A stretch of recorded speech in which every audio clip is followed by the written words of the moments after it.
Hi there, this is Christine, demonstrator for Stampin' Up, and this is video 1 of 2 for my September paper pumpkin class. If you are a subscriber, you'll have received your class kit for this month, and so yeah, for those of you who couldn't make it or who want to make these cards on your own, I am doing a little videos to show you how to do those. So this is what the kit cards look like, and it makes these super cute little packets. I'm holding mine shut with a paper clip right now because I haven't filled it yet. And so in your kit, you'll have your envelope, a die cut piece done with radiating stitches, and 3 strips of paper. Now this paper is so beautiful. It's actually not currently available, unfortunately, but it will be back in stock in a couple of weeks. So it's the All About Autumn Designer Series paper, and it has oh goodness, it's got metallics in it as well. So one side is an image and the other side's got the metallics. It's just simply beautiful. So we are using 3 different pieces. Actually, that's a bit of a lie. We're using the back and the front of one. Nope, that's not true. We're using 3 different pieces. So our card base is thick white. It measures 8.5 by 5.5, and I've scored it at 4 1/4. So we can go ahead and just make that fold. It takes up less space. And we'll do our gluing after. Let's start with our stamping. So this is the radiating stitches dies, like I mentioned. My stamp set, and I don't know if yours is doing the same or if you've had a chance to really play with it, but it doesn't really want to pick up my ink very well. So I'll show you what I mean. And it's not the ink's fault. I've tried a couple different inks. So the first thing I'm going to do when I've got a difficult stamp set is I'm going to stamp on my trusty dollar store mouse pad. I am going to bring in some scrap paper as well. All right, so I'm going to ink up this stamp. I haven't used it since last week, so I don't know if I'm going to need to do my trick or not to get it to work, but I will do it either way just because I want you to see what I'm talking about in case you're running into the same issue. So I've inked up my stamp.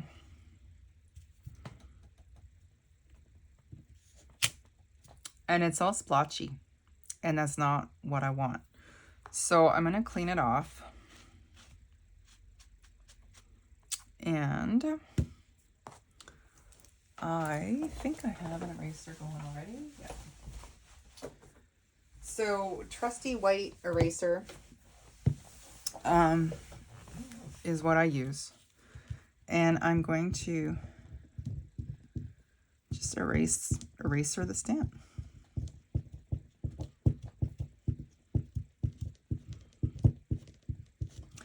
So I'm basically just adding, I don't know, I honestly don't know the science between how this works.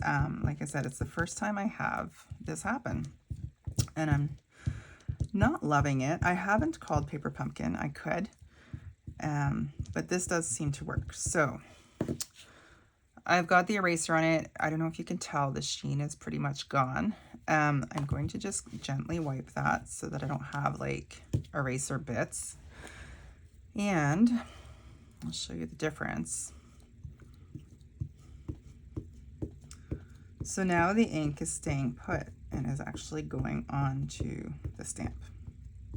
So I don't know if you can tell the difference just there, but let me stamp this for you. And I'm leaving a bit of space at the bottom because I'm going to put a sentiment at the bottom. And there we go, completely different image, right? So you don't seem to have to do this every time you use the stamp, because I guess some of it stays. But if it is doing this, white eraser. That is my advice to you on that. And then we need a sentiment. So I've got a small space here. So let's see. So let me show you the cards. How about that? So this is what we're doing. So for this one, I used Grateful for You. And for this one, I used Thank You. And also I added a bit of bling to this one. For this one, I only added my linen thread. So I'll probably do that again, actually. So we'll just set those aside for a minute. So sentiment, yes. So we've got with love and gratitude, grateful for you, and thank you. I think I'll do grateful for you. And I'm going to test out my stamp just to be sure that I don't need to do my little eraser trick to it. I did do it before, so yeah, that's picking up really nicely. So I'm not going to worry about the eraser, but if it is an issue, just gently erase on top like I did and wipe it and then ink it up.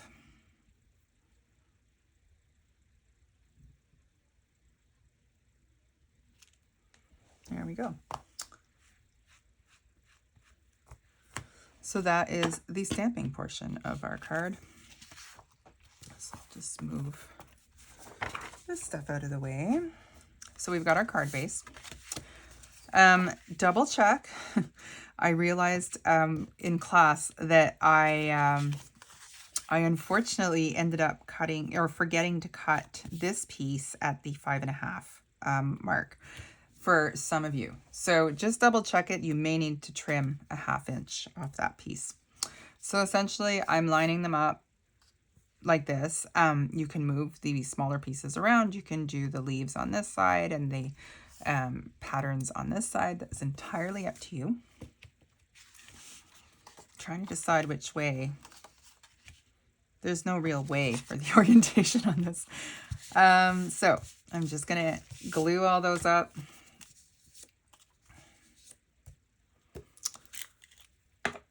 I'll use my Tombow. Use the glue of your choice.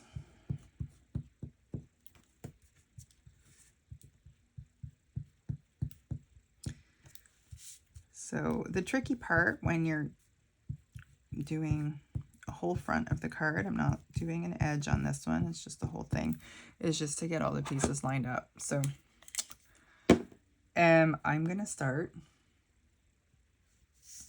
at one end and go to the other.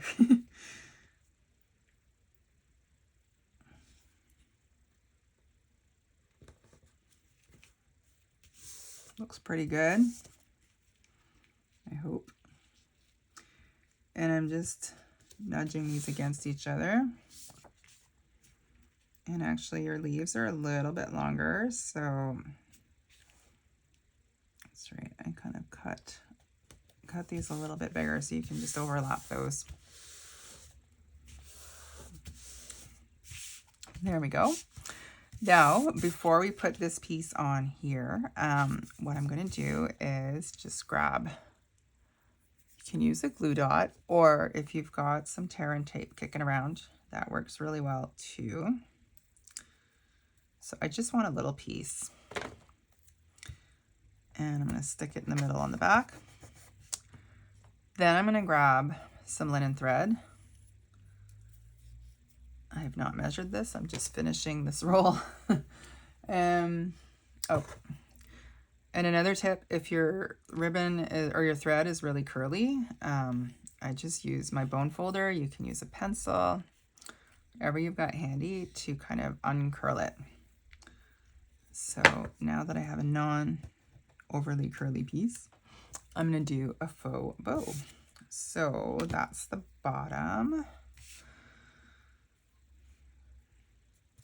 So a faux bow is when you just do your loops, but instead of making a bow and playing with a knot, I'm just faking it. No one needs to know. And there we go. It looks like a bow. Might trim that. And then I'll just put some dimensionals on the back of this to stick it on the card.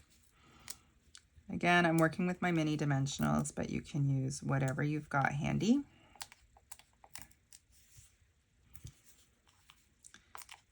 And I am going to put one, I'm actually going to put two in the middle because I don't want the center to get pushed down and there's still some of that tear and tape. I don't want it to get stuck down in the center. So by putting the dimensionals, that won't happen.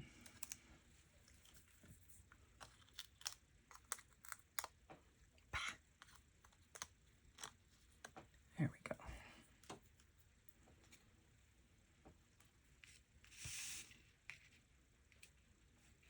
And just make sure that stays there.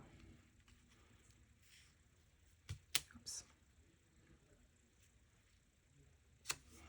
And I mean, placement is entirely optional, up to you. I'm just trying to center it-ish, but you can put it anywhere at all. So that is the first of two cards. So I'm going to stop the video here. Oh, actually, before I do that, let's do our envelope because it's fun. So I've learned that if I don't do my envelopes right away, they do not happen. And I really like having stamped envelopes. So because we've used the big flower, I'm just going to carry that through.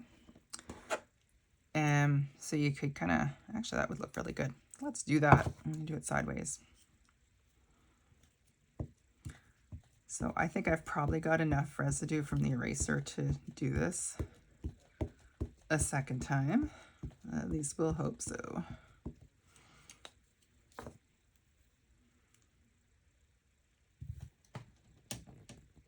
And I didn't put my,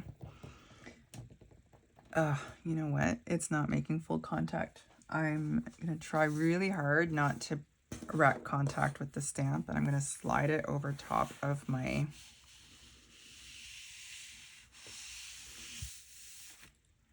I don't think it moved. Okay. It wasn't making contact in the center part of the stamp here. So there we go. It did. It didn't move. I've got a little bit of a splotch over here, but that's okay. Who keeps envelopes, right? So there is our stamped envelope. Another one that I had done, I just stamped kind of the bottom part of the flower. Or the leaves, sorry. Okay, now I will stop this video and we'll move on to our second card.